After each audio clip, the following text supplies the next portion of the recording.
முதல் சுற்று கருத்தா எடுத்துக்கிறேன். திரு ராம்கி சார், இப்ப மகாராஷ்டிரா முதலமைச்சர் பேசுறது அது தனி விஷயம், அதை பொருள் கொள்ள வேண்டிய அவசியம் இல்லை. ஆனா இன்னும் கருத்து மோதல் திமுக கூட்டணிக்குள்ள, மதசார்பற்ற கூட்டணிக்குள்ள இருக்கு அப்படின்றாங்க. என்ன யதார்த்தம்? மகாராஷ்டிரா முதல்ல இருந்து நீங்க வேளச்சேரி தொகுதிக்கு வந்தாலும் அதான் சொல்லியிருப்பாரு.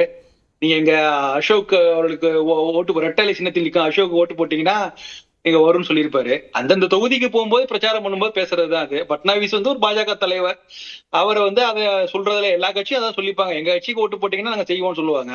இது ஒரு பிரச்சாரம் தான். இது ஒன்னும் அதை தாண்டி ஒன்னும் சீரியஸா எடுத்துக்க வேண்டிய தேவையில்லை. பட் இப்போ சென்ற வாரத்துல இருந்து ஒரு வாரத்துல காலம் கொஞ்சம் மாறி இருக்கு. பிரச்சாரத்தில் பேசப்படுற விஷயங்கள்ல ஒன்னும் பெரிய மாறுதல்ல, அதே பழைய விஷயங்கள் தான் பேசுறாங்க. ஆனா இதை ஒரு எங்கேஜா ஒரு பிரசன்ட் பண்ற விஷயத்துல கொஞ்சம் ரொம்ப நல்லா பண்றதுல பாத்தீங்கன்னா, அதுல எடப்பாடி பழனிசாமி அவர்களும், உதயநிதி ஸ்டாலின் அவர்களும், பிரேமலதா விஜயகாந்த் அவர்களும், இந்த 3 பேருமே ஒரு டாப் 3ல இருக்காங்க. இந்த பிரச்சாரம் இவங்கதான் இந்த தமிழ்நாட்டு தேர்தல் பிரச்சார களத்தை சுவாரஸ்யமா ஆக்கிட்டு இருக்கவங்க இந்த 3 பேர் தான். இன்னும் அடுத்து ஒரு 3 பேர் நிச்சயமா எதிர்பார்த்துக்கலாம். அண்ணாமலை அவர்களும் சரி, ஓபிஎஸ் அவர்களும் சரி, இவர் கமலஹாசன் அவர்கள் வந்தாங்கன்னா கொஞ்சம் பிரச்சாரம் சூடு பிடிக்குன்னு நினைக்கிறேன். இதுல எதுக்காக இந்த 6 பேரை 4 முனை போட்டி நடக்குது, 3 பேர் தான் பிரச்சாரத்தை சுவாரஸ்யமாக்குறாங்கன்னு சொல்றீங்களே சார். அப்ப மக்களோட கனெக்டடா இல்லையா, இல்ல கிரவுண்ட் என்ன பிரச்சனையா இருக்கு கிரவுண்ட்ல? நிச்சயமா கனெக்டா இல்ல. அதனாலதான் இந்த 6 பேர் மட்டும்தான் தொடர்ந்து பிரச்சாரத்தை முன்னெடுத்து செல்வார்னு நினைக்கிறேன். இந்த 6 பேரால் மட்டும்தான் இந்த களத்தை சுவாரஸ்யப்படுத்த முடியும். மற்றவர்கள் ஆல்ரெடி எக்ஸ்பயர்ட் ஆயிட்டாங்கன்னு நினைக்கிறேன். அவங்க நீர்த்து போய்விட்டதா நான் பாக்குறேன். நீங்க விஜயை குறிப்பிடுறீங்க, அவர் பிரச்சாரம் செய்வதா வேண்டுமா வேணாங்கிறது தர்மாட்டத்தில் இருக்க. அவர் வில்லிவாக்கத்தில், அதாவது அவருடைய கட்சி நிர்வாகிகள் போட்டியிடுற முக்கியமான தொகுதிக்கு வில்லிவாக்கம் டீனருக்கெல்லாம் பிரச்சாரம் செய்வாராங்கிறது கூட தெரியல. சோ அதனால அவர் ரொம்பவே தயங்குறார். அதற்கு மாற்று ஏற்பாடாக பொம்மை எல்லாம் ஏற்றுமதி ஆகுது. அந்த பொம்மை 234 தொகுதி பொம்மை நிறுத்தி செய்வார்கள் நினைக்கிறேன். அதனால நம்ம அவரை பத்தி பேச தேவையில்லை. மற்ற நீங்க சொன்ன மாதிரி சுயேட்சையோடு ஒப்பிடக்கூடிய கூட்டணிகளும் பெரிய அளவுக்கு அவர்கள் எல்லாம் பிரச்சாரத்தில் இறங்கி செய்வாங்கிறதெல்லாம் வாய்ப்பு இல்லை. சோ இப்ப நான் எதுக்காக இந்த 4 பேரை மட்டும் மையப்படுத்தி இவர்கள் எல்லாம் நம்ம எதிர்பார்க்கக்கூடிய விஷயமா பார்க்கணும் அப்படின்னா, இப்ப நீங்க திருமாவளவன் அவர்கள் பேசக்கூடிய கிளிப்பிங்ஸ் காமிச்சிங்க. சோ அதுல அவர் பேசுறார், பல விஷயங்கள், முக்கியமான விஷயங்கள் பேசுறார். ஆனா ஆடியன்ஸ் மத்தியில எந்த மாதிரியான வரவேற்பு இருந்தது நம்ம பார்க்க முடியுது. ஒரு பெரிய அளவுக்கு உற்சாகமா எதுவும் இல்ல. இதே நீங்க எடப்பாடி பழனிசாமி அவர்களுடைய பிரச்சாரத்துல மிகப்பெரிய ரெஸ்பான்ஸ் இருக்கு. உதயநிதி அவர்களுடைய பிரச்சாரத்துல பெரிய ரெஸ்பான்ஸ் இருக்குது. பிரேமலதா அவர்கள் சொல்லவே வேணாம். திமுக அவர்கள் திமுக கூட்டங்கள்ல அவர்கள் பெரிய அளவுக்கு அவங்க உற்சாகத்தோட அவங்க வரவேற்கிறாங்க. அதை நம்ம பார்க்க முடியுது.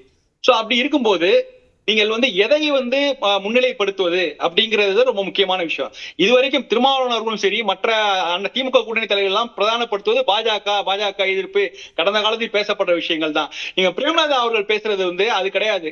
கடந்த 5 ஆண்டுகளில் ஸ்டாலின் அரசு செய்த சாதனைகள், எடப்பாடி பழனிசாமி என்ன அளவுக்கு தவறான வாக்குறுதிகள் கொடுத்தார், எங்களுக்கு ராஜ்யசபா எம்பி கொடுக்கல, அந்த மாதிரி விஷயங்கள், அவர்களுக்கு பதிலடி கொடுக்க, இதுதான் களத்தை சுவாரஸ்யமாக்குறது. நீங்க பிரேமலதா பாருங்க, அவன் என்னாலும் இந்த பழைய விஷயங்களை பாஜக எதிர்ப்பு அதெல்லாம் தொடவே இல்லை. சோ அதுதான் இன்னைக்கு பேசப்படுகிற. அதே மாதிரி உதயநிதி அவர்களும் பேசக்கூடியது. உதயநிதி எடப்பாடி பழனிசாமி அவர்களுக்கு கவுண்டர் அட்டாக் கொடுக்கிறது, அதுதான் எடுபடுது. இதுதான் இப்படித்தான் போகும். இதுதான் இது தமிழ்நாட்டு சட்டமன்றத்திற்கான தேர்தல். இதுல நீங்க பழைய திமுக கூட்டணியில முதல் முறையா கூட்டணி அமைத்திருக்கூடிய தேமுதிக ரெலவெண்டா இருக்கக்கூடிய விஷயத்துல எதிர்த்தரப்புல வரக்கூடிய விமர்சனத்திற்கு வைக்கக்கூடிய பதில் விமர்சனம் அப்படின்றது வரவேற்பு பெறுதுன்னு திரு பிரியன் சார் சொல்றாரு. ஆனா அதே அதிமுக கூட்டணியில பல முகங்கள் இருந்தாலும் கூட அவங்க எல்லாமே ஒன்றுபட்டு இந்த விஷயத்துல அட்டாக் பண்றாங்களா? அந்த ஜெல் அங்க இருக்கா?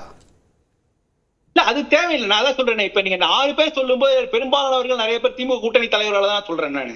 இங்க யார் அதாவது அடுத்த கட்டத்தை யார் நகர்த்தி கொண்டு போகிறார்கள் அப்படிங்கிறது. நீங்க பல பேர் சொன்னாலும் அதை எடப்பாடி பழனிசாமி எதிர்கொள்ள போகிறார். நமக்கு தேவை யார் என்ன சொல்றாங்கல்ல, என்ன பொருள் பேசப்படுகிறது, இந்த தேர்தல் களத்தில் என்ன பேசப்படுகிறது, அதேதான். இப்ப நீங்க 10 ஆண்டுகள் பேசப்படுற விஷயங்களை இன்னைக்கு பேச அதை முன்வைத்து மக்களை இதுக்கு ஒரு முடிவு எடுங்கன்னா மக்கள் எப்படி முடிவு எடுப்பாங்க? நீங்க இன்னைக்கு கரண்டா என்ன இருக்கோ கரண்ட் இஷ்யூஸ் பேசணும். அதுல ஒவ்வொருத்தருடைய ஒவ்வொரு நிலைப்பாடை சொல்லிட்டோம். திமுக கூட்டணியோட நிலைப்பாடு, அதிமுக கூட்டணி நிலைப்பாடு. சோ அதுல அவங்க ஒரு விஷயத்தை சொல்ல போறாங்க, எதிர்கொள்ள போறாங்க, அவ்வளவுதான். எடப்பாடி பழனிசாமி அதை எதிர்கொள்வதற்கு தயாராக இருக்கிறார், அவ்வளவுதான். இந்த களத்தில் இங்க வெவ்வேறு தலைவர்கள் வெவ்வேறு விதமான விஷயங்கள் போய்கிட்டோம். ஆனா புது விஷயங்களா பண்ணிட்டோம். அட்லீஸ்ட் கண்டென்ட்லயாவது ஒரு பிரசன்டேஷன்லயாவது கொஞ்சம் டிஃபரெண்டா இருக்கட்டும். பார்த்தா அது இல்ல. குறிப்பா இல்ல பழைய விஷயங்களை பேசுறது நமக்கு சாதகமா இருக்கும், அந்த கிரவுண்டை நாம பிக்ஸ் பண்ணிக்கலாம் அப்படின்ற செட் செய்யப்பட்டிருக்கா?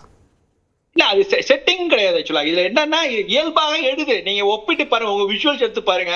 திருமாவளவன் பேசுற பேச்சுக்கு ஏன் திருமாவளவன் ரொம்ப ஆழ்ந்த கொள்கை சார்ந்த விஷயங்கள் தான் பேசுறார், அவசியமான விஷயங்கள் தான் பேசுறார். ஏன் அது மக்கள் மத்தியில போய் எடுபடலையா? எடுபடலன்னு சொல்லல, அது மக்களுக்கு தெரியும், ஆல்ரெடியே தெரியும். அந்த விஷயங்களை தான் 10 வருடமா பேசிட்டு இருக்காங்க. அதுல ஒண்ணு புதுசா எதுவும் இல்ல.